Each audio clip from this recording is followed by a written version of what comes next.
마태복음 17장 24절부터 27절까지 말씀 다 찾으셨으면 제가 봉독하도록 하겠습니다. 24절 가버나움에 이르니 반세겔 받는 자들이 베드로에게 나와 이르되 너희 선생은 반세겔을 내지 아니하느냐 이르되 내신다 하고 집에 들어가니 예수께서 먼저 이르시되 시몬아 내 생각은 어떠하냐 세상 임금들이 누구에게 관세와 국세를 받느냐 자기 아들에게냐 타인에게냐 베드로가 이르되 타인에게니이다. 예수께서 이르시되 그렇다면 아들들은 세를 면하리라. 그러나 우리가 그들이 실족하지 않게 하기 위하여 내가 바다에 가서 낚시를 던져 먼저 오르는 고기를 가져 입을 열면 돈 1세겔을 얻을 것이니 가져다가 나와 너를 위하여 주라 하시니라. 아멘. 이 시간 말씀의 제목은 성전세를 내신 예수님, 성전세를 내신 예수님, 이런 제목으로 하나님 말씀을 증거하겠습니다. 이 본문은 마태복음에만 기록되어 있는 그런 유일한 본문입니다.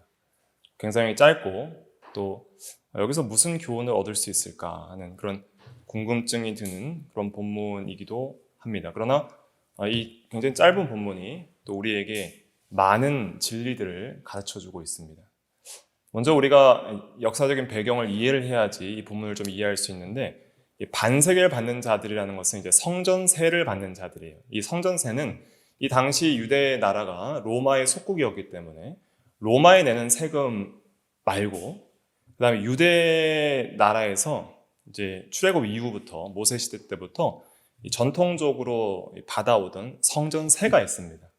그 세는 유래가 출애굽기 30장 11절부터 16절에 있는데 그 출애굽한 은혜에 감사해서 이 우리의 생명을 살려주시고 구원해 주신 하나님의 은혜에 감사해서 그 자기의 생명의 속전이라고 표현을 해요. 생명을 대신한 금액 그것을 이제 반세겔로 이제 내는 그러한 제도를 출애굽기 30장 11절에서 16절에 이미 제정을 했습니다. 그래서 이 반세겔이라는 것은 어느 정도 금액이냐면 장정한 사람이 이제 이틀 일해서 받는 이틀치 임금이에요. 그래서 오늘날 한 하루 일해서 한 15만 원 받는다고 하면 한 30만 원 정도 되겠죠. 하여튼 그 정도의 금액을 이제 1년에 한 번씩 세금으로 내는 거예요. 그럼 그 세금은 어떻게 쓰여지냐면 유대 나라의 그 성전을 관리하고 유지하는데 돈이 필요하잖아요. 그 관리 유지비로 성전 세금을 걷어서 그 비용을 충당을 하는 것이죠. 그래서 전통적으로 계속 이러한 세금을 내는 그러한 인들이 이제 오랫동안 지속되어 왔고, 그래서 이제 이미 유대 나라가 멸망하고 로마의 속국이 되었음에도 불구하고 경건한 유대인들은 이러한 세금을 내는 것을 당연하게 생각을 했습니다. 그러나 이제 이 유대 지방이나 예루살렘 지방에는 그래도 잘 냈겠지만은 그 윗지방, 이 북이스라엘 지방이었던 사마리아 지방, 그러니까 아수르에게 포로잡혀간 그 지방은 그러한 어떤 경건한 유대인들의 어떤 전통들을 지키지 않는 사람들이 되게 많았어요. 예수님께서 그 가버나움이라는 지역에 사셨기 때문에 그 당시 거기에 사는 사람들 중에 성전세를 내는 사람들은 그렇게 많지 않았다 그래요. 그런데 참으로 하나님의 성전을 귀하게 생각하고 또 참 경건한 유대인이라는 그러한 사람들은 다 성전세를 내는 것을 합당하게 생각을 했던 것이죠. 그래서 이제 이 성전세를 걷는 사람이 와서 예수님도 성전세를 내십니까? 이렇게 물어보는 거예요. 그래서 예수님도 성전 세금을 잘 내는 그 의무를 잘 하시는 분인가 하는 것을 이제 베드로에게 물어본 것이죠. 근데 베드로는 당연히 이제 한다고 그렇게 말을 한 것입니다. 그런데 우리가 예수님이 누구신가를 생각을 해볼 때 예수님은 성전세를 내실 이유가 없는 분이에요. 왜냐하면 예수님은 창조주 하나님이시고 모든 세상을 자신의 능력으로 만드시고 다스리시는 통치자이시며 하나님의 아들이세요. 그 하나님의 아들께서 자기 세상에 오신 거예요. 그 왕께서 친히 내려오신 거예요. 사람의 몸을 입고 오셔서. 왕이 임재하셨어요. 그것이 예수님의 초림이죠. 그리고 왕께서 이제는 활동하시는 것이죠. 과거 구약의 선지자들은 하나님이 이르시되 하나님의 이름으로 명하노니 이렇게 말했지만 예수님은 내가 너희에게 이르노니, 내가 명하노니, 하나님께서 직접 통치하시는 그러한 일을 예수님의 초림을 통해서 이제 그 공생의 사역을 통해서 이루시는 것이죠. 그리고 예수님께서 참으로 하나님이시며 하나님의 아들이시라는 것은 베드로가 16장에서 신앙 고백을 통해서 이미 깨닫고 있었죠. 그래서 참으로 하나님의 아들이시라는 것은, 하나님의 아들이라는 것은 하나님 아버지보다 못한 분이 아니라 하나님 아버지와 동등한 제2위 성자 하나님이라는 뜻입니다. 하나님의 아들이라는 뜻이. 그래서 하나님의 아들 할 때는 성부보다는 좀 낮은 분이 아닌가라는 생각을 절대 가지시면 안 돼요. 성부와 성자와 성령은 동일 본질이시며 참 하나님이시고, 하나님의 아들은 참 하나님이심을 증거하는 명칭이에요. 참 하나님께서 이 땅에 오사 이 자기 세상을 다스리시고 또 자기 세상에 계신데, 그러한 하나님의 집이라고, 하나님께서 거주하는 집이라고 만든 게, 이스라엘 백성들이 만든 게 뭐예요? 성전인 거예요. 성전은 하나님이 우리 가운데 함께 계신다, 보이지 않는 영이신 하나님께서 우리 가운데 계신 것을 잘 모르니까 이제는 그러한 보이는 물리적인 집을 통해서 하나님이 너희 가운데 있노라 하는 것을 가르쳐 주시는 그런 초보적 계시의 수단이었죠. 그런데 실제로 지은 건물 성전은 구약시대에 지었는데, 그 성전이 바라보는 실체, 이건 모형이고, 이건 상징과 모형과 그림자이고, 이 성전이 바라보는 실체는 누구예요? 예수님이었던 거예요. 왜냐하면 예수님은 살아계신 하나님이 그 육체 안에 충만히 거하시는 성전 그 자체인 거예요. 그러니까 예수님의 이 육신은 신성의 충만함이 그 육신 안에 거하시는 하나님의 성전, 살아있는 인격적 성전 그 자체예요. 그래서 예수님이 참된 성전이시고, 그 다음에 또 예수님과 더불어 누가 성전이에요? 우리 예수 믿는 모든 사람들이 성전이에요. 그러니까 성전이라는 것은 오늘날도 이 예배당을 건축할 때 성전 건축, 뭐 제1성전, 제2성전 이렇게 부르는 교회들이 있잖아요. 다 신학적으로 잘못된 것입니다. 성전은 절대 건물이 될 수 없어요. 성전은 예수님이 성전이고 실체가 오셨기 때문에 더 이상 건물을 성전으로 일컫지 않습니다. 예수님의 성전이고, 예수님을 믿음으로 말미암아 그리스도와 성령으로 영적으로 연합된 인격적 유기체인 이 그리스도의 이름으로 모인 모든 성도들의 집합이 성전이에요. 그러니까 내 안에 성령이 너희가 하나님의 성전인 것과 너희 안에 성령이 거하시는 것을 알지 못하느냐 그랬잖아요. 그러니까 우리 안에 예수를 믿음으로 우리와 함께 하실 수 없는 거룩하신 하나님께서 구속받은 죄인 안에 거하시기 시작하는데, 그것이 우리가 성전이 되는 것이죠.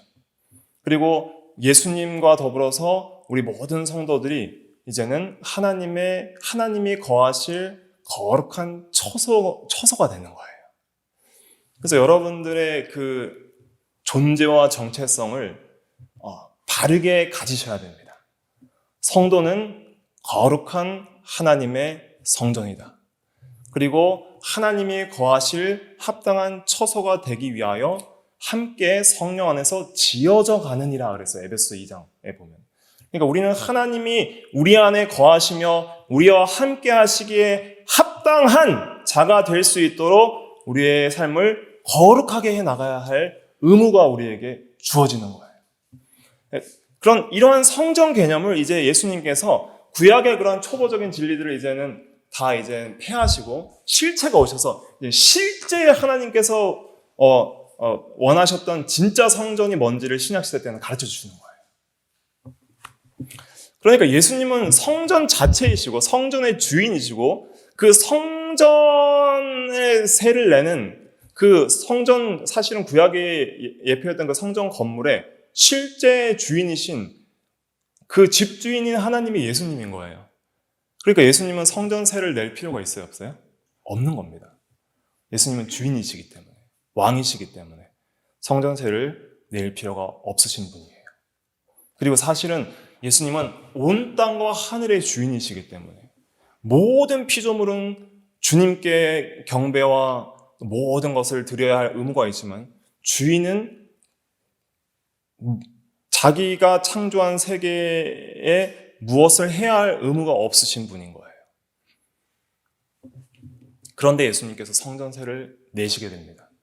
그건 왜 내시게 되냐면 아직 예수님께서 이렇게 하나님의 아들이시고 성전의 주인이시고 참 하나님이시라는 그 진리를 아직 베드로와 또 그의 제자들 정도만 좀 이해하고 있었지 일반적으로 대중들이 다 깨닫지 못하고 있었죠. 그렇기 때문에 잘 모르는 사람들을 내가 하나님의 아들이니까 난 낼 필요 없다라고 해버리면은 그 진리를 모르는 사람들에게는 오해가 발생할 수 있는 거예요. 그래서 오해가 발생하고 마찰이 발생하고 예수님에 대한 잘못된 선입견과 또한 예수님에 대한 반감이 형성됨으로 말미암아 예수님께서 참으로 증거하시고자 하는 복음의 진리와 참된 하나님의 말씀을 증거하실 때에 그것이 오히려 방해가 될 수 있는 것이죠. 그렇기 때문에 예수님께서는 복음 진리를 전파하는데 방해가 되지 않고 그 다음에 그들이 이렇게 예수님께서 성전세를 내시지 않아도 되는 권리가 있음에도 불구하고 내시지 않았을 때 예수님이 누구신지 깨닫지 못함으로 말미암아 실족하지 않게 하기 위하여 성전세를 내신다라고 27절에 말씀을 하는 것입니다. 그래서 실족한다는 것은 걸려 넘어진다. 그러니까 발이 이제 걸려 넘어진다 이런 뜻이에요. 그러니까 예수님께서 합당한 권리를 주장할 수도 있지만 그런 주장 때문에 오히려 다른 사람들이 시험에 걸리고 예수님에 대해서 오해하고 예수님에 대해서 반감을 느껴서 예수님에 대해서 이렇게 걸려 넘어져서 예수님에 대한 복음의 진리들을 오해하고 믿지 않게 될 수도 있기 때문에 복음 전파의 유익을 위해서 자신의 권리를 겸손히 쓰지 않는 그러한 모습을 여기서 보여주시는 거예요. 이걸 통해서 이제 우리에게 적용될 수 있는 것은 무엇이냐면 우리가 진리를 사수해야 될 의무가 있죠. 하나님을 믿고 하나님의 말씀을 믿고 하나님의 말씀을 절대 타협하지 않고 지켜야 될 의무가 믿는 모든 사람들에게 있습니다. 그래서 우리는 사람을 기쁘게 하기보다는 하나님을 기쁘게 해야 되는 그러한 성도들이죠. 그러나 진리는 절대 양보할 수 없지만은 그러나 진리 문제가 아닌 이상 진리 문제가 아니고 오히려 우리가 사용할 수 있는 권리들이 이 세상에서 국가적인 권리 또 내가 몸담고 있는 단체 안에서의 권리 또 가정에서의 권리 교회 안에서의 권리들이 여러 가지가 있지만은 그러나 이것이 진리 문제가 아니고 또 내가 내 자신의 권리를 포기했을 때 오히려 복음 전파와 하나님의 영광이 더 드러나고 더 유익이 될 때에는 우리가 자신의 권리를 포기할 수 있다는 것을 여기서 배울 수 있는 것이죠. 그래서 우리가 국가에 대해서도 특별한 그러한 진리를 어기는 것이 아니라면 국가의 법을 잘 순종하고 준법 정신이 뛰어난 시민이 되는 것이 그것이 바른 성도의 자세인 것이죠. 그래서 로마서 13장 1절에도 보면 각 사람은 위에 있는 권세들에게 복종하라. 권세는 하나님으로부터 나지 않음이 없나니 모든 권세는 하나님께서 정하신 바라 그랬습니다. 그러나 국가가 하나님의 말씀을 어기라고 그렇게 명령할 때에는 순종할 수 없는 거예요. 사도행전 5장 29절에 베드로와 사도들이 대답하여 이르되 사람보다 하나님께 순종하는 것이 마땅하니라. 국가가 예배를 폐하라 하고 하나님에 대한 말씀을 어기라고 할 때 그럴 때 우리는 그것을 순종할 수 없는 거예요.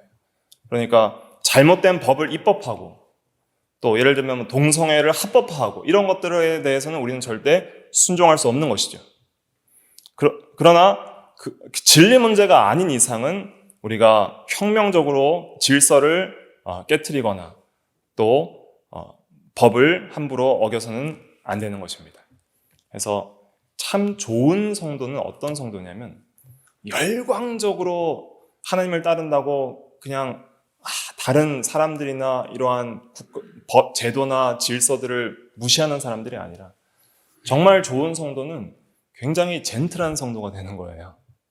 다른 사람 보기에도 굉장히 준수하고 젠틀하고 모범적이고 순정적이며 덕을 세우며 이타적이고 다른 사람의 유익을 위해 자신이 반드시 주장할 수 있는 권리도 때로는 포기할 줄 아는 그러한 성도가 될 때에 하나님께서 영광을 받으시고 오히려 복음 전파에 유익이 될 수 있는 것입니다.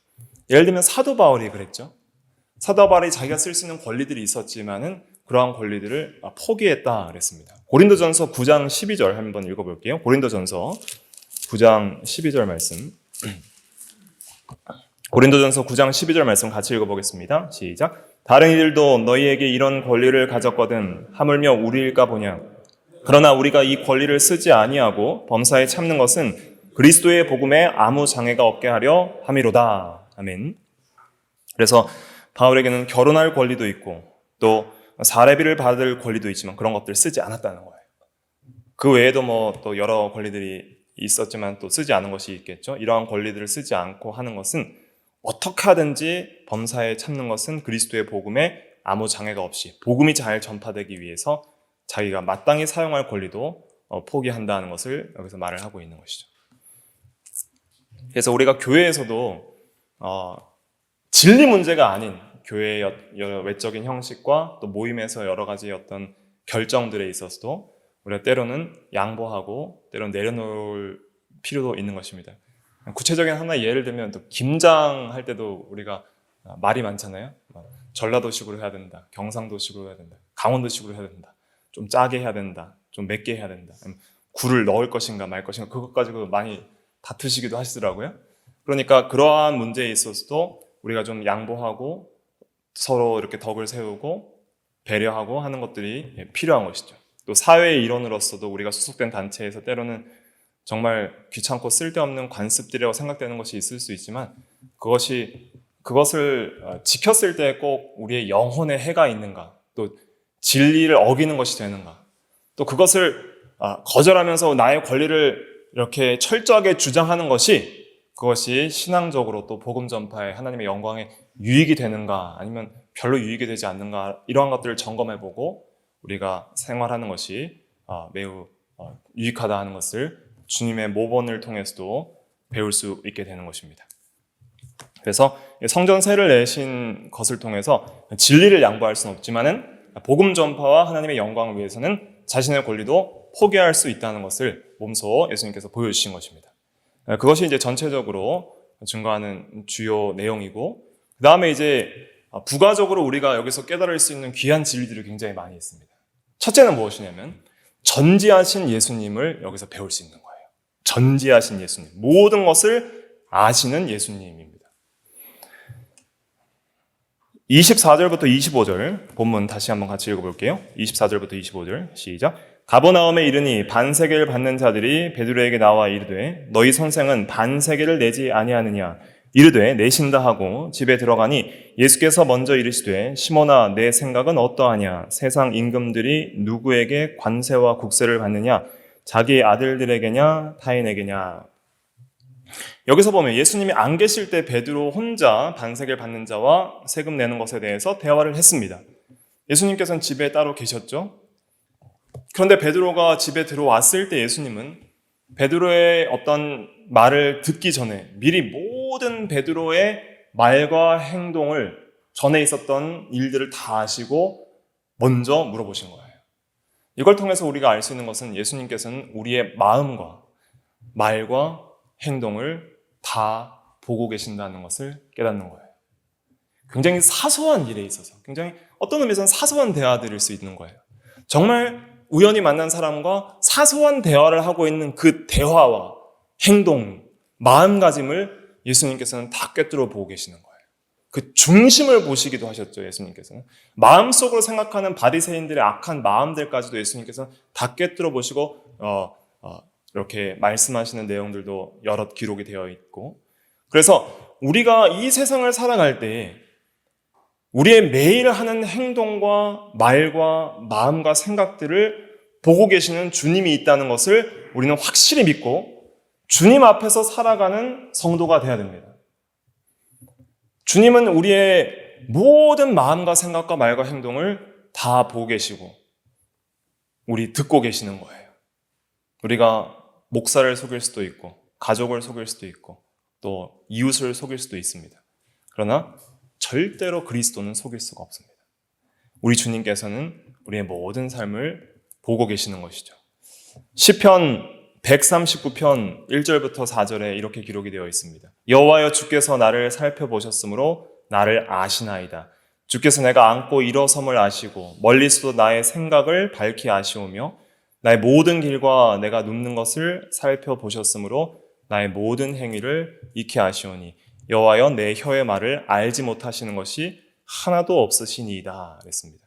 그래서 생각, 또 길, 또 자고 일어나는 것, 행위, 말 이런 것들을 다 살펴보시고 아신다는 거예요. 우리가 정말 박직한 분 앞에 딱 섰을 때, 정말 이 사상적으로 지식적으로 능통한 분 앞에 섰을 때 함부로 말하기가 꺼려지잖아요. 왜냐하면 다 아시기 때문에 내가 잘못 말했을 때 그것을 다 지적할 수 있다고 생각을 한다면, 위대한 교수들이나 박사들 앞에서 말을 할 때에는 정말 조심스럽게 말하게 됩니다. 그러나 주님은 모든 것을 아시는 분이에요. 그리고 우리의 삶을 항상 보고 계신다는 거예요. 그러한 신앙으로 살아가는 것이 중요합니다. 그럴 때 우리의 삶의 태도가 하나님 앞에 더욱더 경건하게 살아가려는 노력을 해나갈 수가 있는 것이죠. 사실 사람 앞에서 잘 보이는 것은 쉬운 일입니다.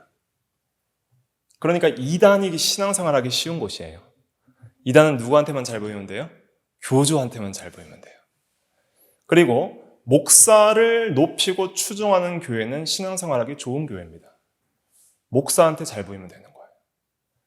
장로나 집사를 추종하는 교회는 신앙생활하기 좋은 교회입니다. 그 사람한테만 잘 보이면 되는 거예요. 그런데 저와 여러분들은 항상 하나님 앞에 자신을 세워야 됩니다. 하나님이 나를 보고 계신다. 하나님 앞에서 잘 보이는 신앙생활은 가장 어려운 것입니다.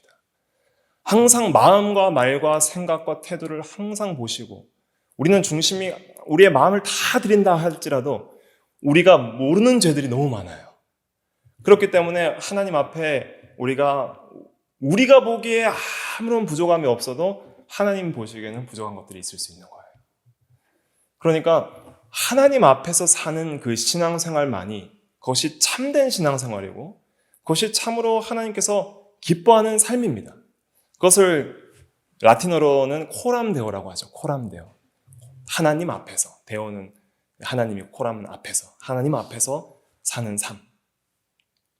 이렇게 항상 하나님께서 나를 보신다는 의식을 가지고 사는 것이 불편할까요? 안 불편할까요? 참으로 경건을 추구하고 거룩한 삶을 살기를 원하는 신자에게는 이것이 전혀 불편하지 않습니다. 그리고 사실은 매일 하나님 앞에서 내가 산다, 하나님이 나를 항상 보고 계신다라는 그런 생각을 계속 가지고 사는 것이 우리의 일상생활에 전혀 지장을 주지 않는 신앙이에요. 근데 딱 한 가지만 지장을 줘요. 죄만 지장을 줍니다. 내가 죄를 짓고 살 때 그 신앙은 우리에게 힘든 거예요.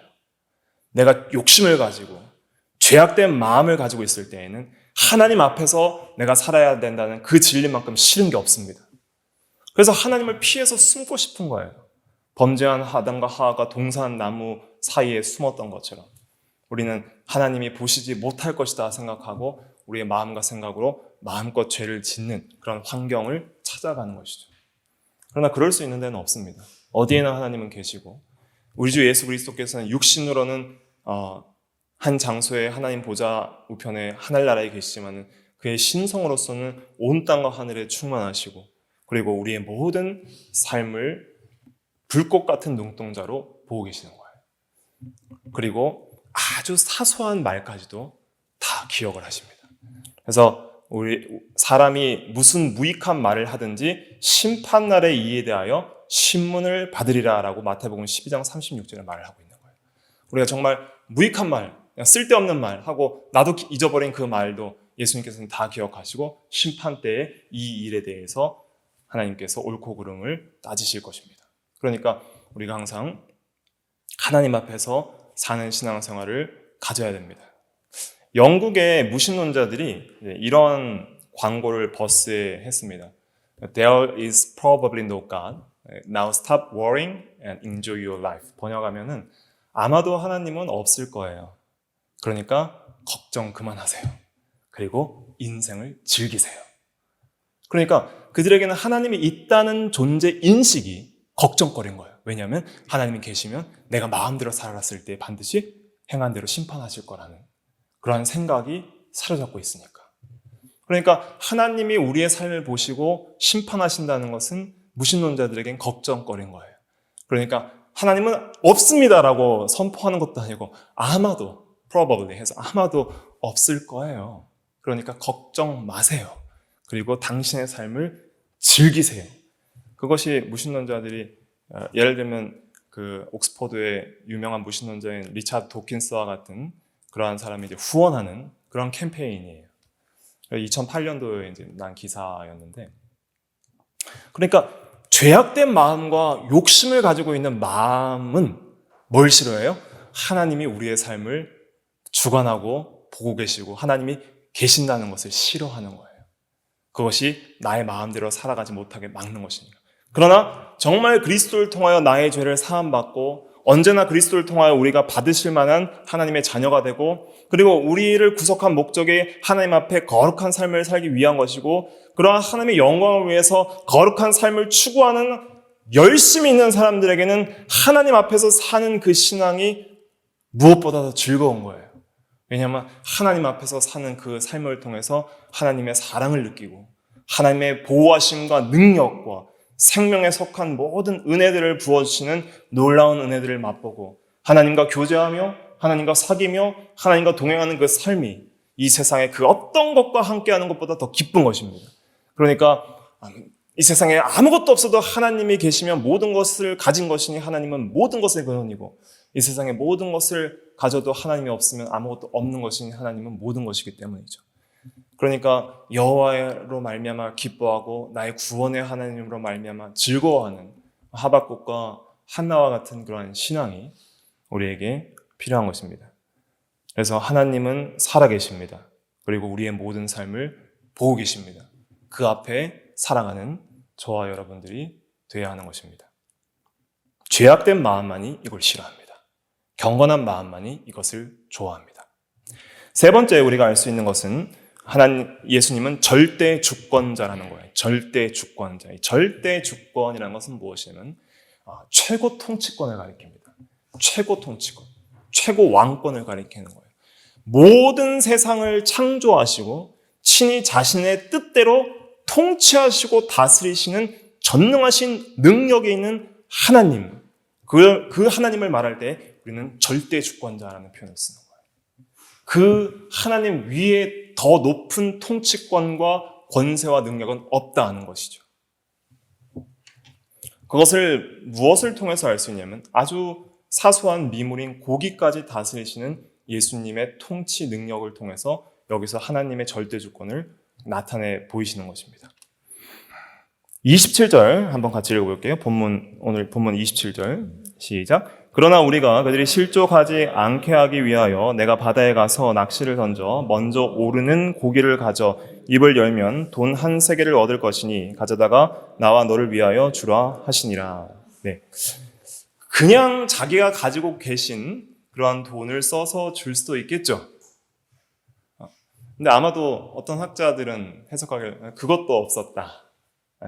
하루 그 돈 반세겔 낼 돈도 예수님은 갖고 계시지 않았다, 이렇게 생각하는 분들도 있었는데, 아무튼 중요한 건 무엇이냐면 여기서 예수님께서는 내실 필요가 없는 분인데 내신다는 것을 여기서 보여주시는 거예요.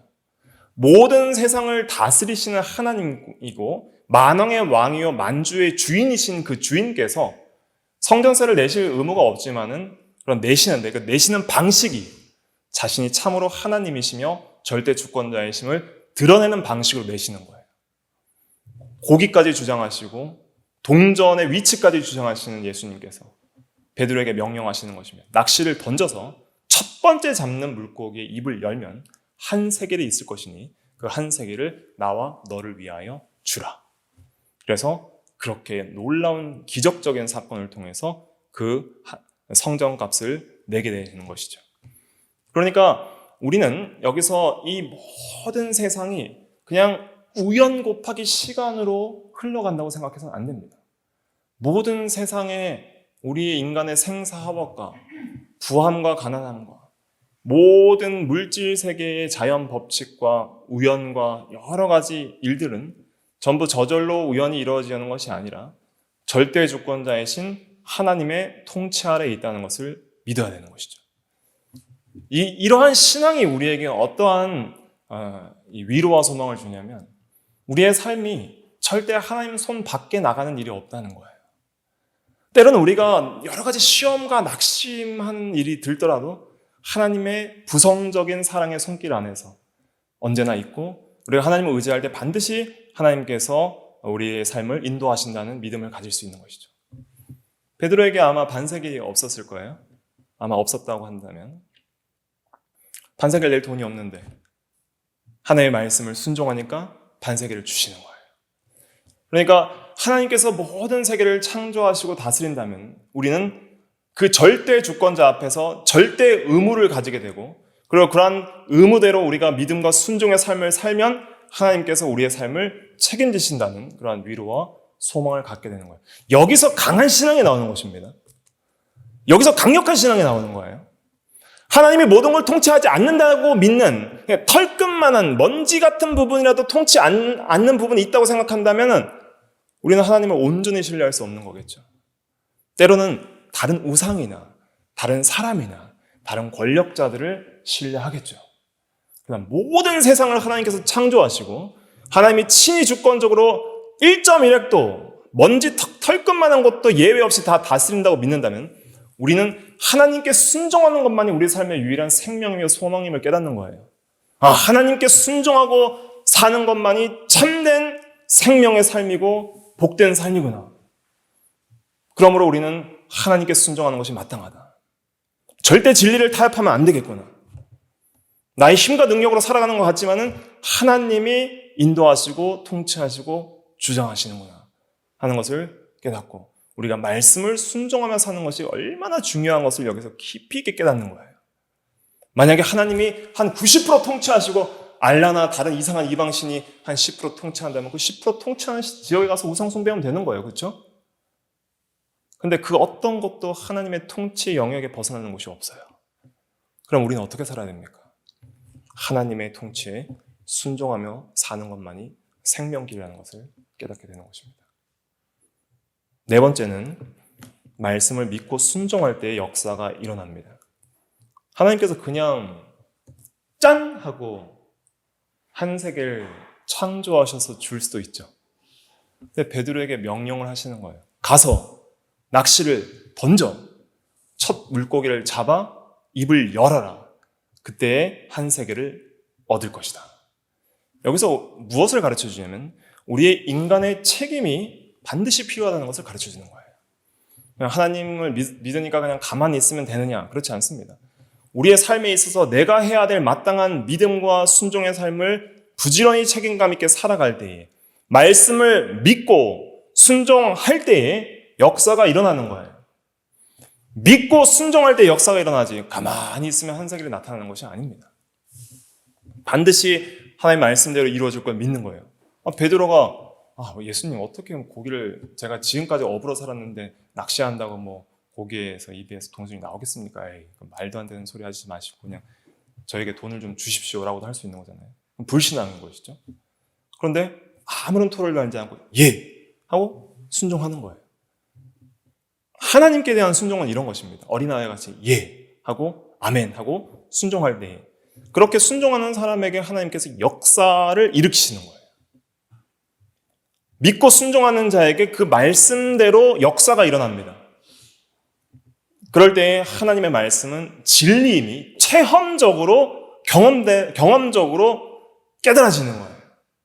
믿고 순종한 자만 알 수 있는 진리의 세계가 있습니다. 내가 믿고 순종해보니 하나님의 말씀대로 나의 삶을 이루셨다 하는 그러한 체험적 신앙, 깨달은 진리가 우리의 삶에 있을 때에 더 견고한 신앙으로 나아갈 수 있는 것이죠. 우리가 믿고 순종하는 것은 하나님의 은혜를 얻는 수단이에요. 베드로가 믿고 나가서 낚시를 던졌어요. 고기를 잡았어요. 한 세계를 얻었죠? 와, 사람들이 너 능력도 좋다. 대단하다 라고 할 때 베드로가 내 힘과 나의 경건으로 이걸 얻었다라고 하겠어요? 아니면 오직 하나님의 은혜다라고 하겠어요? 오직 하나님의 은혜다라고 말하겠죠? 이건 하나님이 나에게 주신 것이다. 하나님이 다 하셨다 하겠지만은 그렇게 당연히 마땅히 그렇게 고백해야 되겠지만, 그러나 그 은혜를 얻기 위해서 베드로가 한 건 뭐예요? 믿고 순종한 거예요. 믿음과 순종은 은혜를 얻는 수단입니다. 하나님께서 은혜를 주시길 원해요. 근데 우리는 손을 뻗어야 됩니다. 왼손은, 한 손은 믿음이고 한 손은 순종이라 했을 때, 믿음과 순종으로 이렇게 하나님께, 믿음과 순종을 가지고 하나님께 손을 뻗을 때 하나님께서 필요한 은혜들을 주세요. 은혜들을 주시는데, 은혜는 거저 주시는 선물인데 그 은혜들을 내가 받았어요. 받았을 때에 우리가 고백하기를, 야, 내가 손을 뻗었더니 주셨다. 야, 이 손 뻗은 것이 공로다라고 말할 수 있어요? 없는 거예요.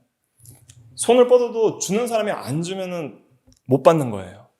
그런데 우리가 온전한 믿음과 순종으로 살아갈 때 하나님께서 그 믿음과 순종을 수단을 통해서 우리에게 한없는 은혜들을 주시는 거예요. 첫째로는 영적인 은혜들을 주시죠. 영적인 우리의 구원에 관련된 우리 영혼이 살고 자라나고 경건에 속한 능력이 있는 그러한 사람으로 더욱더 성장할 수 있는 영적 은혜를 주시는 거예요. 그러니까 죄와 싸우되 이길 힘이 없는 그러한 사람에게 하나님 믿습니다. 그리고 하나님을 순종하기 원합니다 하고 순종하려고 할 때에, 믿고 순종하고자 하는 자에게 하나님께서 영적인 은혜들, 생명과 경건에 속한 힘들, 생명은 힘이라 그랬잖아요. 살아있는 힘, 살아있게 하는 힘, 그런 힘들이 주어져서 내적으로 모든 죄와 사망의 두려움과 불안과 근심과 낙심과 우울, 이런 것들을 이길 수 있는 내적 힘들을 주시는 거예요. 영혼이 소생케 되는 그런 힘들을 주시는 거예요. 믿고 순종할 때. 그리고 또한 뭐도 주세요? 육신적인 필요도 채워주시는 거예요. 먼저 그의 나라와 그의 의를 구하여라. 그리하면 이 모든 것을 너희에게 더하시리라.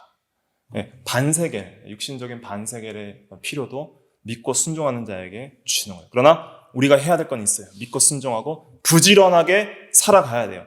베드로는 낚시를 던지는 일을 했잖아요. 그런 일을 부지런하게 할 때에 필요한 것들을 주시는 거예요. 공중에 나는 새를 보라. 들의 백합화를 보라. 창고에 모아들이지도 않지만 새를 먹이시고, 길쌈과 수고도 하지 않지만 백합화를 먹이시는 하나님, 하물며 너희일까 보냐 믿음이 없는 자들아. 무엇을 먹을까, 무엇을 마실까, 무엇을 입을까 염려하지 말라 그랬잖아요. 근데 공중에 나는 새가 하는 게 있어요. 뭐예요? 날아다녀요. 먹이를 잡으러. 그냥 목침 베고 자는 새는 안 먹이세요. 부지런히 날아다니는 새를 먹이시는 하나님. 들의 백합화를 보라. 들 속에서 부지런히 수분과 영양소를 빨아들이고 광합성을 하는 일을 하는 그런 백합화를 입히시는 하나님. 그러니까 우리가 해야 될 책임을 다 해야 됩니다. 우리의 책임을 다 하지도 않고 하나님 너무하세요. 왜 안 주십니까? 라고 그렇게 말할 수 없는 거예요. 그럴 때 하나님께서 악하고 게으른 종아라고 책망하실 것입니다. 우리가 믿음과 순종의 삶을 살고 그대로 부지런히 게으르지 않고 우리가 은혜의 수단들을 활용해서 믿음의 생활을 할 때 영적인 필요를 채워주시고, 또 이 세상에 나가서 믿고 순종하면서 하나님 앞에 바르게 자신을 세우면서 부지런히 일을 할 때에 육신적인 필요도 채워주시는 거예요. 그래서 우리의 책임이 있다. 말씀을 믿고 순종할 때에 역사가 일어난다. 그리고 또한 영적인 필요뿐만 아니라 이렇게 물질적인 아주 사소한 세금 내는 문제도 이렇게 채워주시는 하나님의 은혜를 우리가 감사해야 됩니다. 그래서 여러분들이 사소한 물질도 감사하는 신앙을 가져야 됩니다. 식사 자리에 밥 먹을 때 식기도 하는 것 가장 좀 대충 하는 기도잖아요. 아니 감사합니다. 아멘 하고 먹잖아요.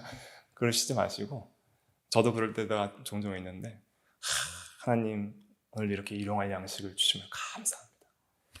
이런 음식을 먹고 소화할 수 있는 힘을 주시면 감사합니다.